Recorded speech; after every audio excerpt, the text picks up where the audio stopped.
حمید مجید کتاب الجہاد کی 1286 نمبر حدیث مبارک دے 1286 نمبر عن ابن مسعود رضی اللہ عنہ د مسعود زوی چې خپل نوم عبد الله دی رضی الله عنه الله دې راضي شي زمونږ د طرفه او د ټول امت د طرفه دی ول الله پاک بهترینی بدلی ورکړي. عبد الله ابن مسعود رضی الله عنه هغه صحابه کې دي مفتیانو صحابه کې دي نبی علیہ الصلوۃ والسلام په موجودګۍ کې هم خلکو ته پوښتنې کولی فتوا به ورکوله. جلیل القدر صحابي دی عبد الله ابن مسعود رضی الله عنه روایت ہے قال دوی فرمایي قلت یا رسول الله یو موقع کې ما عرض کو اے د الله پیغمبر صلی الله علیه وسلم ای العمل احب الى الله تعالی کم یو عمل ډیر زیات خوښ دی الله تعالی عملونو کې کم یو عمل ډیر زیات خوښ دی الله تعالی ورون می مرز کړو صحابه کرامو سره د آخرت د ګټو هرسو بیا عملونه خو د آخرت د جوړولو لپاره بشمار دي ډیر دي نیک عملونه. قرآن مجید کې خو باقاعده ابواب البر په عنوان سره یو آیت ته د نیکو د قبر د آخرت د جوړولو رو ګودر ورکه خودلې شوی دی. نیکه خډيري دي په یو ټیم خټولو نیکیانو ته سره نشي رسیدي. نو کوم یو نیکی کوم یو عمل الله ته زیات محبوب دی زیات ګران دی. قال نبی علیہ السلام دوی ته فرمایل الصلاة علی وقتها منځ په خپل وخت باندې منځ په خپل وخت باندې دا اوچت عمل الله ته خوښ عمل منځ په خپل وخت باندې یو د زنانو منځ دی د ښځو منځ یو د نارینه او د نرانو منځ دی. مسلمانانو مستورات د هغوی دپاره وخت چې څنګه داخل شي وخت په اول وخت کې منځ کول الله ته خوښ دي او په خوښ عمل کولو سره د عمل کوونکي هم د الله خوښېږي او د الله د خوښې کیسه خو ما تاسو ته کړې ده که نه د حدیث او د روایاتو په حواله چې کوم بنده د الله خوښ شي جبریل ته ووایي کومو ملایکو چې عرش پورته کړی دی هغوی ته وویلی شي د اووم اسمان ملایکې شپږم پنځم څلورم دریم دویم اولنی په خوښ عمل باندې بنده ځان نه خبر ني اسمانونو کې ملایکو کې په محبت سره مشهور شوی. ولې تاسو هغه روایت نه دی اورېدلی چې جبرائیل امین علیه السلام زمونږ پیغمبر علیه السلام سره ناستو تشریف فرماو. دې دوران کې ابو ذر غفاری رضی الله عنه یو صحابي چې د دنیا شی نه نو خوښه زاهد صحابي په کپړو کې پیوندونه لوګو تندو والا مخ سپور کړی دی مانده کوتا را روان دی. جبرائیل امین علیه السلام زمونږ پیغمبر علیه السلام ته وی یا رسول الله صلی الله علیه وسلم ابو ذر رالو ابو ذر را روان دی. نو نبی علیہ السلام ورته حیرانتیا سره وی جبرئیل ته ابو ذر څه پیژنې ولې تیم پیژنې. پیغمبر علیہ السلام د خبرې او د سوال مطلب دا چې دا خو زمونږ د ځمکې والاو نه دی زما ملګری دی انسان دی بنی آدم دی زما صحابي دی تاسو خو د اسمان مخلوق یې نو ته یې څنګه پیژنې تا لیدلې کتلې څه پیژنې. جبرئیل امین علیه السلام مسکی شو پیغمبر علیه السلام ته وی ابو ذر تاسو هم دومره نه پیژنئ تاسو کې هم دومره مشهور نه دی څومره چې مونږ کې بره اسمان والا مخلوق ملایکانو کې مشهور دی. په خوښ عمل کولو باندې د عمل کوونکي هم د الله خوښېږي او بیا د الله خوښه ټول مخلوق ته منتقل شي تر دې پورې چې په ځمکه کې څومره مخلوق اوسېږي صرف انسان نه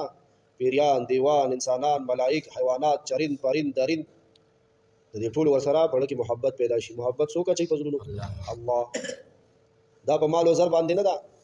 چې زه به د مال او زر او د عهدې په وجه د خلکو په زړونو کې محبت واچوم او د دنیا د غرض په وجه باندې چې کوم محبت په هغې مه دوکه کېږئ هغه د غرضي وي خو څه وکړي د هغه د ټیټ پاس کېدو نه بغیر کار نه وځي نو ځکه ټیټ پاس کېږي. محبت دغه دی چې کوم الله پاک زمونږ په حق له د مخلوق په زړه کې واچي بیا هسې دا بنده په خپلو خو څه کې په پردو چې چا عمر خود کې لیدلی هم ني په هغوی باندې هم ګران یو ښه لګي چې د سره زه ناست وی د خبرې مې اورېدلې خبرې مې ورسره کولې. په دې دور کې چې زمونږ او ستاسو زړونه یو بل نه خو څه کې چې د صف د ملګرو نه او د ګاونډیانو نه او د رشته دارانو نه ماړه دي بلکې تر دې پورې چې د پلار او مور د بچو لړونه ماړه دي او د بچو مور او پلار او د ورونو خویندو یو بل نه او د ښځې خاوند یو بل نور به څه وي. خو قسم دی د دې باوجود چې په خپل ټایم کې مونځ کوو نو دا مې رسول الله فرمایلی دي صلی الله علیه وسلم چې دا الله ته خوښ عمل دی او بنده چې کوي دی به د الله خوښېږي نو د جبریل به خوښېږي د اوه اسمانونو ملایکو به خوښېږي د ځمکې د خلکو به خوښېږي. خوښي او محبت پس سره راځي په خپل وخت باندې مونځ نو ما خبردار سکول زنانو دپاره خو په اول ټیم کې مونځ خوښ وخت دی، دا د دې د مانځه ټیم دی. او مونږ نرانو دپاره چې په خپل خپل جومات کې د جومات پیش امام صاحب، د جومات قاري صاحب، د جومات د مصلي ذمہوار چې کوم وخت مقرر کړی دی دغه د مانځه لپاره مستحب او خوښ وخت دی. ځکه په دې دا وضاحت لږ ځان سره یاد وساتئ. څنګه چې مونږ په خپل پیش امام، په خپل عالم، په خپل قاري صاحب اعتماد کړی د مونځ، نو داسې د وخت په حواله باندې په هغه اعتماد وکړو. هغه به زمونږه پیشې ته هم ګوري امام صاحب چې دا سخت کارونه والا دي که نرم کارونه والا دي،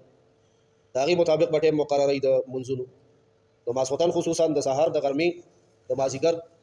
د دې روزګارونو او مصروفیاتو او ګڼې او سفر او دې ټولو ته به ګوري. نو چې کوم وخت مقرر شي دغه خوښ وخت دی او په دغه ټیم باندې مونځ کول الله ته خوښ دی. د اوس موسم بدلېدو کې دا چونکې نن 27 دسمبر دی،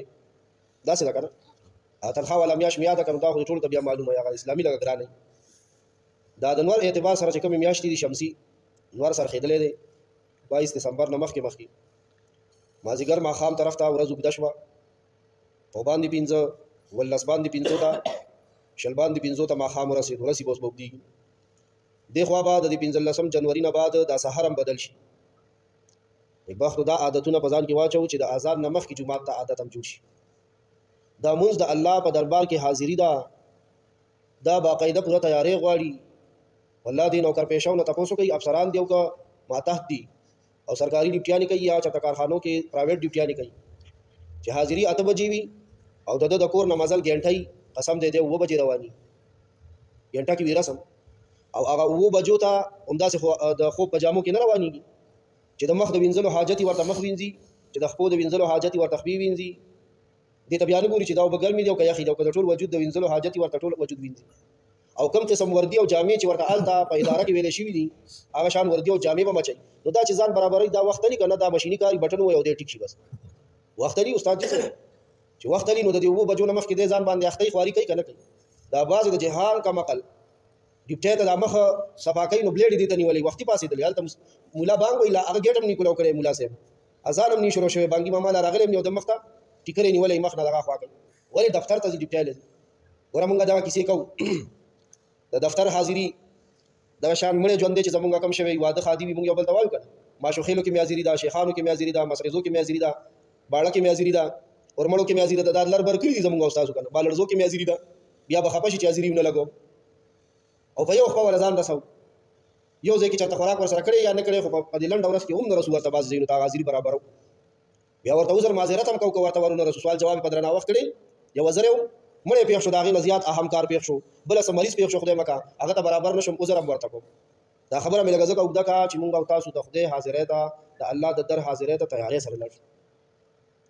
باضابطه تیاري ور دپاره کوم چې ما ته پته ده چې د کور ګړی ورسره په ټایم کم 15 منټې ځان ته مخکې کم که نه تیارې ولا مخکې نه کوم. ما ته ښه پته ده چې زه اوبه ګرموم، بغیر ګرم اوبو زه مخ خلاص نه کوم، بچي مې نه کوي، کار دی را باندې، ذمهواري ده را باندې، لږ مخکې پاسه که نه. دا بدقسمتۍ دی، نورې سم نه دی. او چې داسې مې عادت جوړ کړو که نه چې بس ما نه تکبیر الله لاړو، ما نه تکبیر الله لاړو، ما نه تکبیر الله لاړو، پروا نه کوم، تس نه مسکېږم نه، ځان نه مې دا پرته ځمکه جوړه کړې ده. نو خدای مکه سبا به رانه رکات لاړ شي چې په هغې مې بیا پام غرض ونه کړو، قسم دی په بله ورځ به رانه 2 رکاته تېري صرف تحیات کې به امام رایسار کړو. او دا سستي چې هلته خو بیا اوس وخت را مخکې کېږي، تاسو زما په دې خبره ولې نه پوهېږئ؟ پوه شوي یئ؟ ځان کلک کړو او ولې د دې حدیث په رڼا کې په دې عمل وکړو که دا خو تش معلومات او نالج زیوا کول خو نه دي. عبدالله ابن مسعود رضی الله عنه صحابي دی، د پیغمبر علیه السلام نه د کومې خبرې تپوس کړی دی؟ الله ته په عملونو کې کوم عمل خوښ دی؟ ما وضاحت وکړو چې سړی خوښ عمل کوي دی د الله خوښېږي، صرف د الله نه خوښېږي، د الله د ټول مخلوق خوښېږي. بیا قسم دی حیوانات هم ورسره بیا مینه کوي. هغې کې یو عمل ورته وښولو په ټایم باندې مونځ،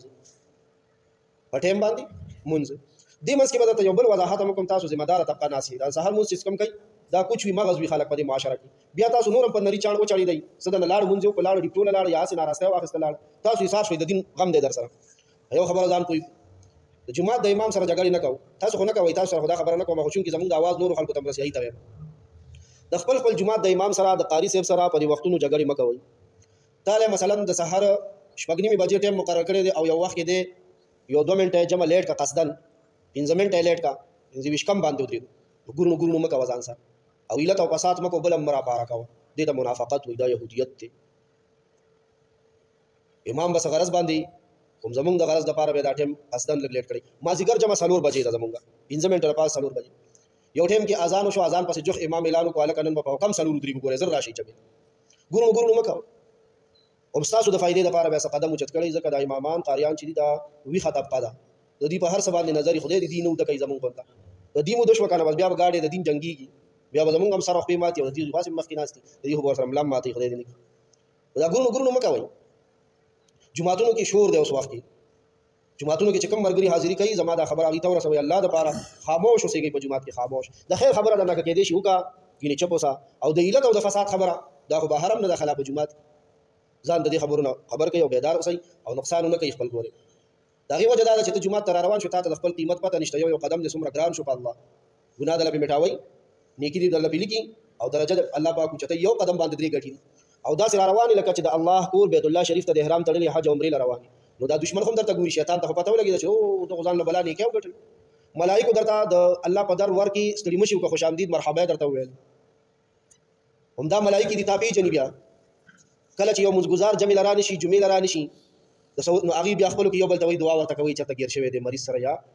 هغه پابند دعا درته کوي باقاعده ملائکه دي پیجن غلو دي ور سره جوړ کړی او چې کین بیا درته درې دعاګانې کوي خدای رحم کوي که ستاسو در ملمه دی خدای ګناه ورته معاف که ستاسو در ملمه دی یا الله توبه قبول که ستاسو در ملمه دی دا اوس تاسو ناسي دا ناس ته پتا سو بوجي او قسم دې ملائکه لګیا دي دا درې دعاګانې درته کوي قسم مې په ولې خو تاسو دا نکو رسول الله ویلي صلی الله علیه وسلم شیطان وای چې دې خلاړو بزرګ شو ګناه معاف شو رحم پیو شو توبه قبول شو دغه کوس لاس پورته کو محلي ته دعا وکا پاکستان ته دعا وکا افغانستان ته دعا وکا عربستان ته دعا وکا عرب ته دعا وکا عجم ته دعا وکا امت اجابت ته دعا وکا امت دعوت ته دعا وکا بس دغه دعا قبليږي راشه په او ته بوت یې سر نو د دعا په ځای باندې د خوشی ته شروع د شیطان پر اپارولو باندې چې خوشی ته شروع کی اسمر نه کې ځان پسې ګره لګولې وکړه هغه ټول په دې خوش ته خبر باندې هو پیرش او اوس د دعا په ځای ورته ملائکه خیری کوي چپ شه د الله ولی چپ شه د الله دوست چپ شه چې ملائکه ورته وي د الله دوست چپ شه ملائکه دروغ وایي ها مړه یا تاسو مړه بل ځای کې ما سره یو خبر را سره نه کوي مړه ملائکه دروغ وایي ملائکه دروغ وایي ملائکه دروغ نه وایي دا دروغ موږ او تاسو ملائکه وایي د الله دوست چپ شه خو معلومه ده شو د خدای دوست جوړ شو کړه چې د جمعه ترانه د الله دوست ځان نه خبر بیا خو لور کړی دا فضل خبرې کوي د دنیا خبرې کوي او د موبایل خو مونږ ډېر ګډ وډ قبل سو کا سره مرګري ویو کني د خورا سره د شیطان سره چې څنګه ټلیفون شي دا راته پته نه چې زه ډېر اهم کار کیم دا اچا نه سیمه اهم کار کیم نو چې د دنیا خبر او کم په دویم ځل بیا راته وي اسکت یا عدو الله د الله دشمن چپشه اوله خبره راته ویل د الله دوست چپشه چې دویمه خبره مې د دنیا او کله ټانټو مانټو د بوسو موسو د دکان د اټه د کاروبار د الله دشمن شم عقلم کار کوي ته دنیا په دویمه خبره باندې په جمعات کې د الله د دوست نسته وړي واو د دې ځمکې د دې چار دیواره د جمعات ډېر احترام کوي بچو ته مخایي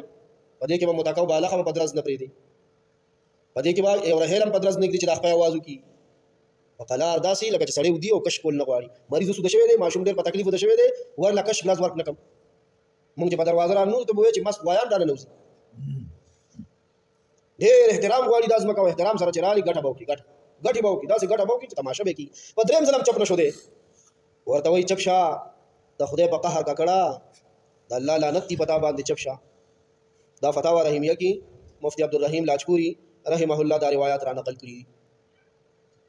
خبره را نو د شوه قیمتي خبره وشوي د الله د پیغمبر خبرې دي دا ټول قیمتي دي منځ په خپل وخت باندې کم ټیم چې امام مقرر کړی دی مونږه د دې وختونو په مقرر کولو باندې باقاعده په سونو زرګونو احادیث استادانو نوایو مشکات شریف کې د احادیث په ذخیره کې په دې باندې مستقل کتابونه دي هغه مونږ ته کتاب الصلات هدايه شریفه کې پورا خبري مونږ سره استادان په دې باندې کوي پورا بچل هنر په یو خبره باندې کوي کړي نو بیا تاسو سره لګلیو لہذا د امام سره د وخت په معاملې کې او کوش بکوش او خبره اترې مورانه اپوي مونږ په خپل وخت باندې منزله تیاری وکړو دا 15 وخت د خدای په در کې حاضری ده 13 ورځ استاد محترم شیخ الحدیث حضرت مولانا مفتی سید قمر صاحب دامت برکاتهم کو فرمایي دا 15 وخت مونږ د الله په در کې حاضری ده او بیا یو فقهي مسله بیان کا د حلال او د حرام وای کوم کس چې د چا سره نوکر دی یا د سرکار سره نوکر دی اته ګنټي ډیپټي ورته مقرر شوی د 10 ګنټي د باغې کې ګنټي وਹੀ نا وخت ازي وختي روزي دفتر نه دا 100 ګنټي چې د ډیپټي حاضری نه کا ډیپټي و کنه ولا د حاضری پکار دال حاضری دا اجر خاص دی حاضری وکي د به حاضر باشي الته حاضری نه کا 100 ګنټي دا حاضری نه کا دا ګنټي د تنخواه حرام شو مردار شو اوس وایي مونږ او تاسو چې د رب په دربار کې دا 15 وخت حاضری نه کوو یا دې کې څه کوو وټ کټ کوو کله تکبیر الاولاد ته کله رکعات ته دا حاضری نیمګړې ده نو دغه عمر بسم خیال نه په موږ او تاسو باندې د خدای رزق بیا حرام وي کنه به حرام دا خپل روزي خو حلاله کو کنه حاضری اهتمام سره دا د رب د حضور د دربار حاضری ده ورته فرمایل 15 وخت منځ په خپل وخت کې قلت ثم ايون عبد الله بن مسعود رضی الله عنه فرمایي بیا چې د منځ نارستو کوم عمل بهتر دی الله تفخ دی قال بر الوالدين د مور پلار سره خصل کول قلت ثم ايون بیا می تاسو کوم یو بل قال الجهاد في سبيل الله الله لار کی جهاد کول متفق علیه دا حدیث متفق علیه یا ارحم الراحمین.